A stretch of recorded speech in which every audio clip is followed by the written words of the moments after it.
I don't know why I'm writing this now, after so many years. Maybe because the fog returned this morning, curling between the old buildings of the Union Square the same way it did back then. Or maybe because memories, no matter how deeply buried, always claw their way back to the surface when the weather turns cold enough. I was younger then, though not young enough to excuse my forgetfulness. It was a Tuesday. I remember that clearly, because Tuesdays were always the day I brought bread to the Catholic dome. It wasn't much, just a loaf, a gesture, and usually I remembered. Usually. But that morning, the fog was so thick that it erased the world. Timisoara felt suspended, muffled, the pastel facades of the Baroque square transformed into pale ghosts. I wrapped my scarf tighter as I crossed the empty plaza. My boots left small indentations in the frost that clung to the cobblestones. When I reached the cathedral, its massive wooden doors were ajar, as they often were during the early hours. A warm, faintly incense-scented air drifted out, inviting yet strangely heavy. I pushed inside, grateful to escape the cold. The interior was dimly lit. The priest was nowhere in sight, probably in the sacristy, preparing for morning prayers. I stepped forward, reaching automatically into my bag, and froze, empty. I had forgotten the bread, the traditional Catholic offering of bread given to the poor in honor of Saint Anthony of Padua, who is considered the patron saint of the poor and the miracle worker of lost things. A small wave of guilt washed through me. I whispered an apology under my breath, promising myself I'd make up for it the next day. I turned to leave. That was when I felt it. Not a sound, not a shift in the air, not even footsteps. Just a presence, a weight in the atmosphere behind me, as if someone tall and unmoving were standing close enough to touch the back of my coat. My skin prickled. Every hair on my arms rose. Very slowly, I turned. A man stood in the central aisle, halfway between the pews and the entrance. Dressed entirely in black, a long coat, gloves, even a tall, old-fashioned hat that cast his face in shadow. For a moment, I thought maybe he was a priest or a mourner, someone who had arrived silently for prayer. But something was wrong with him. Not visibly at first. Just wrong. Before I could speak, before I could call out, he moved. Not toward me, not away. He simply slipped sideways into the shadow near the small entrance hall, a seamless, gliding motion that made no sound. When I took a hesitant step forward, heart hammering, I saw that the hall was empty. He was gone. There was no breeze to suggest he had left through the doors. No footstep echoing on the marble. Just emptiness. A rational person would have told herself it was a trick of the fog, of the dim light, an optical illusion. And maybe I tried to. But the unshakable sense of being watched, that lingered. I didn't want to leave the safety of the church, but staying felt worse, as if the man might appear beside me again, silent as death. So I took a deep breath, pushed through the heavy doors, and stepped back into the fog. Outside, the square was still empty. The fog swirled between the statues and pastel buildings, as if stirred by invisible hands. My boots crunched softly as I stepped forward. I didn't look back. I walked briskly toward my building, a few streets away. The city was barely waking, only the distant hum of a tram and a stray dog nosing through snow. Still, I felt followed. Not in the way you feel when someone is really behind you, but in that primal, instinctive way where your spine knows something your eyes do not. I turned down my street, quickening my pace. My apartment block loomed ahead, squat and gray.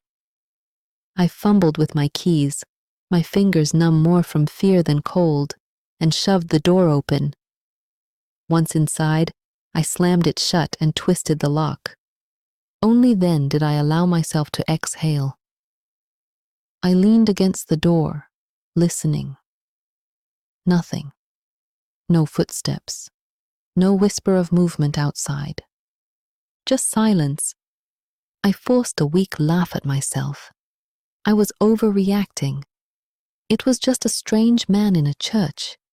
Nothing more. I walked down the narrow corridor to my apartment, unlocked the door, and stepped inside. Everything was as I left it, warm, dimly lit by the timer light in the hall. Safe. I made tea, tried to calm down, even busied myself with laundry. Anything to push aside the absurdity of the morning. Eventually, I settled on the sofa and turned on the TV. That was when I heard it, a step, right outside my door. I muted the TV. Another step, slower this time. Then another, stopping directly in front of my apartment. My breath caught in my throat.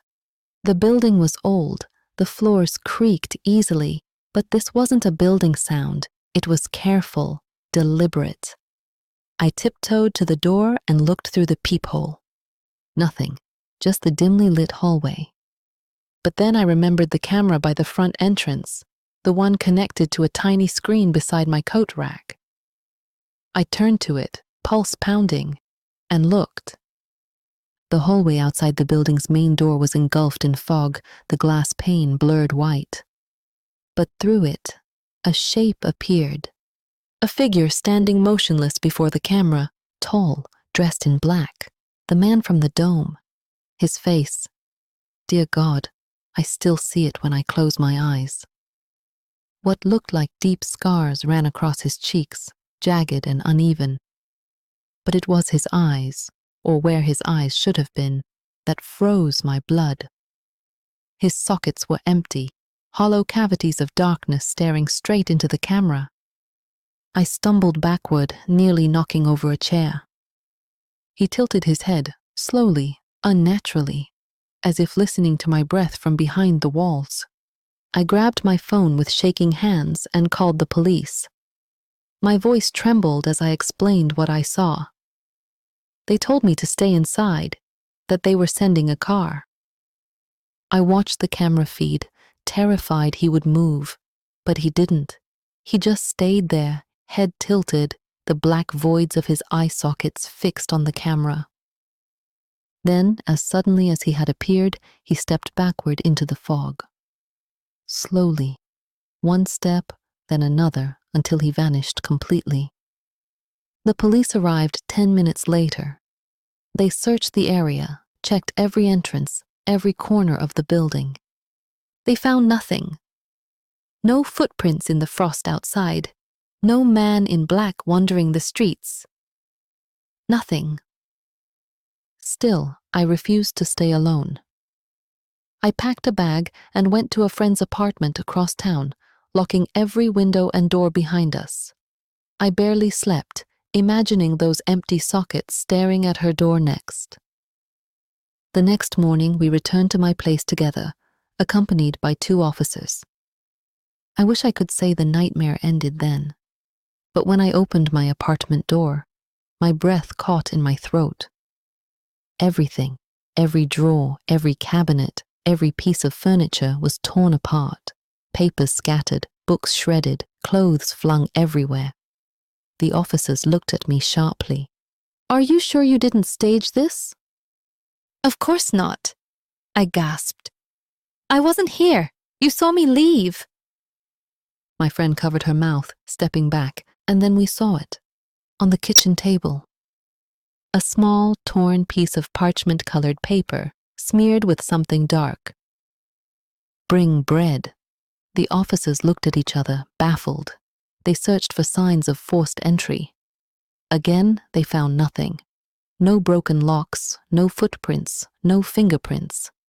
As if the room had been torn apart by something that left no trace. Something not entirely human. They asked if I'd seen the man before. I told them everything. The church, the fog, the camera. But what could they do? Hunt for a faceless phantom?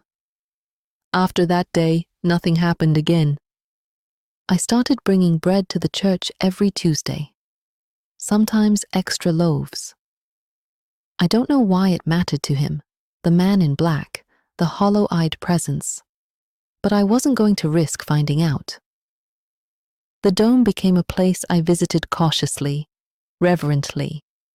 The priest would thank me for the bread with a warm smile. I never told him why I never forgot again. Years have passed since then. No strange figures, no footsteps, no hollow eyes on the camera. But this morning, as I crossed the Union Square, wrapped in my coat, the fog rolled in thick and heavy, just like that day. The church bells echoed faintly across the square. And for a brief moment, a fraction of a heartbeat, I felt it again. A presence, a breath on the back of my neck. I didn't turn. I simply tightened my grip on the loaf of bread in my bag and walked toward the dome.